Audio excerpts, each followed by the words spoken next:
Hey there, everyone. This is not my usual way of recording these things. My office is a bit of a mess, and that's because I'm actually going to be moving apartments within the next couple weeks. So I have started the packing process.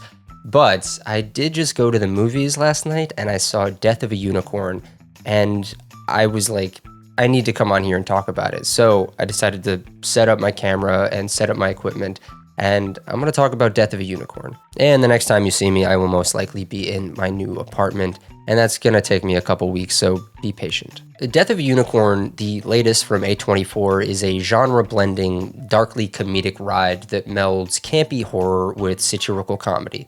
Directed by Alex Sharfman in his directorial debut, the film stars an impressive ensemble cast, including Paul Rudd, Jenna Ortega, Will Poulter, Tia Leoni, and Richard E. Grant. And while it has its share of missteps, it's undeniably a unique entry in the A24 catalog, offering laughs, thrills, and a sharp critique of humanity's exploitative tendencies. The story follows a father-daughter duo played by Paul Rudd and Jenna Ortega as they venture into a remote countryside for a high-stakes business meeting with a wealthy, enigmatic family led by Richard E. Grant. On their way, they accidentally hit a unicorn crossing the road and decide to stash his lifeless body in the trunk of their car. What follows is a chaotic, often hilarious, and ultimately cautionary tale of greed, exploitation, and the wrath of nature. Unbeknownst to them, the unicorn's death sets off a chain reaction as the parents, majestic, otherworldly creatures, come seeking vengeance. Meanwhile, the wealthy family sees an opportunity to capitalize on the unicorn's remains, believing in their medicinal properties.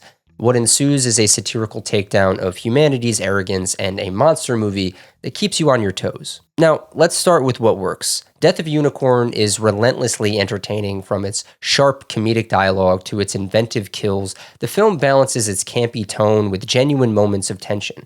The satire, while not always subtle, lands well, delivering a clear and timely message about respecting nature and the dangers of unchecked greed. And the cast is another standout aspect. Jenna Ortega brings a mix of vulnerability and determination to her role as the only character with some sort of spiritual connection to the unicorns. Her frustration with the adults around her is undeniably palpable, even if her character's decision-making is occasionally frustrating. Richard E. Grant chews the scenery with delightful abandon as the patriarch of the greedy family, while Paul Rudd anchors the film with his signature charm, even as his character makes increasingly selfish choices. But it would be nearly impossible to talk about this movie without giving a special mention to Will Poulter. His performance is nothing short of comedic gold, whether he's delivering absurd one-liners or snorting unicorn horn shavings like they're cocaine. Poulter steals every single scene that he's in. It's a performance that underscores his versatility as an actor, and one that deserves recognition. I really want him to be making more comedies if this is what he could deliver every time. Now, the thing is, this movie kind of gets stuck in a loop. Jenna Ortega's character keeps warning everyone about the unicorn and saying, we have to do this, we have to do that, or bad stuff is going to happen. And every time, no one listens to her, and surprise, bad stuff happens. Then she says it again, they ignore her again, and the same thing plays out over and over. After a while, you're sitting there like, girl, do something, yell, throw something, make a scene, grab your dad by the collar, make him listen. But no, she just storms off every time like a frustrated teenager who just lost an argument. It's frustrating to watch because you know she's right, but the way the character is written makes it feel like she's not doing enough to really change the situation. And I get it. This is satire. The characters are supposed to be exaggerated and dumb because that's part of the comedy. But after the third or fourth time she gets ignored, you kind of wish they'd mix it up a little bit. Like, let her find a clever way to prove her point or actually push back in a meaningful way. Instead, she just keeps storming off, and it feels like the same scene is playing on repeat. And again, I get why the movie does this. It's trying to be funny and leans into those characters making dumb decisions tropes that you see in horror comedies galore. And yeah, sometimes it's funny, especially when Will Poulter is involved. But after a while, it starts to feel a little one note, and you're just sitting there waiting for someone to do something different. The film also struggles to strike a balance between its satire and its emotional beats. Paul Rudd's character, who is a father trying to secure financial stability for his daughter after the loss of her mother, is a classic trope.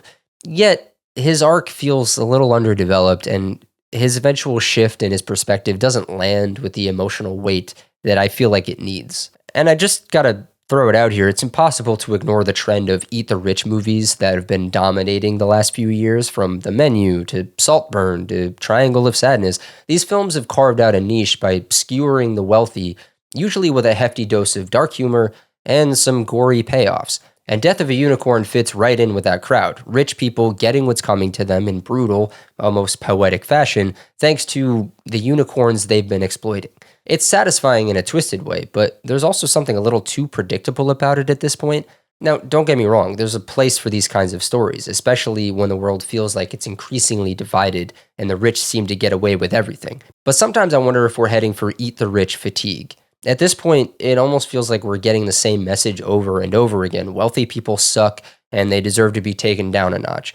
The satire is fun, but when it becomes so frequent and formulaic, it starts to feel a little pandering. Maybe it's the world we live in right now, where the gap between the rich and poor is so wide, and stories like this hit too close to home to ignore. But every once in a while, I catch myself thinking, could we move past this at some point, or is this going to be the go-to critique for the next decade? What stands out most about Death of a Unicorn is its ability to play with genre conventions. It's a film that doesn't reinvent the wheel, but embraces its influences, from Cabin in the Woods to classic creature features, with enough flair to feel fresh. It's more comedy than horror, but its thrills and laughs are delivered in equal measure, making it a thoroughly engaging watch.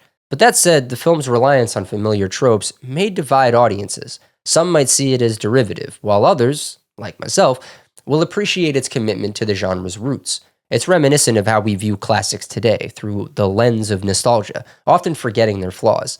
Films like Death of a Unicorn invite us to set aside comparisons and enjoy the ride for what it is, a wildly entertaining experience. Now, part of my ethos on this channel is about promoting positivity in cinema. We're in a strange era of moviegoing where new often isn't given the chance to be appreciated on its own terms. Something can't simply be an homage to established genre conventions without being relentlessly scrutinized. I think a big part of this has to do with nostalgia goggles tricking our brains into believing the genre films that we loved as kids were doing something groundbreaking, when in reality, they were just as much products of their time, adhering to conventions as movies do today. For example, yesterday morning, before watching Death of a Unicorn, I was listening to a podcast where the hosts were talking about Robert Altman's The Player from the early 90s. They were comparing it to the new Apple TV Plus show with Seth Rogen, The Studio, and the conversation turned into a debate over which did the Hollywood critique better. And they unanimously preferred The Player because, in their view, it was subtler and less on the nose than The Studio. As someone who recently watched The Player for the first time, I couldn't help but think, gee, you guys haven't seen The Player in a while, have you? Because that movie isn't particularly subtle. And sure, it's sharp, clever, and entertaining, but it's not the subdued masterpiece that their nostalgia seems to remember. And what's happening here, I think, is a common issue. When a film like Death of a Unicorn comes out, we overanalyze and compare it to a rose-colored glasses version of older films in the same genre. And this limits our ability to fully enjoy something for what it is, in the context of today.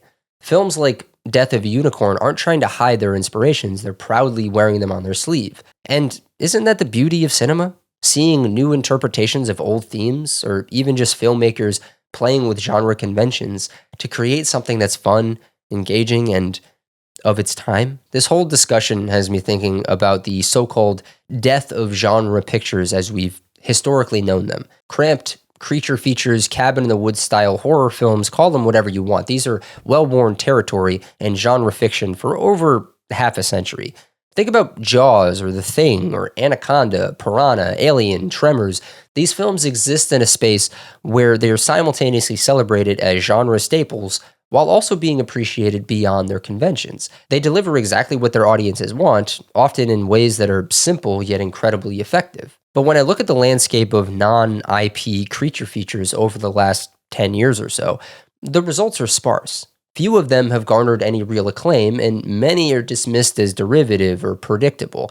It makes me wonder, what exactly do we go to genre films to see? And how does that compare to what audiences historically went to them for? Are we going to these films expecting prestige filmmaking with deep moral and philosophical themes?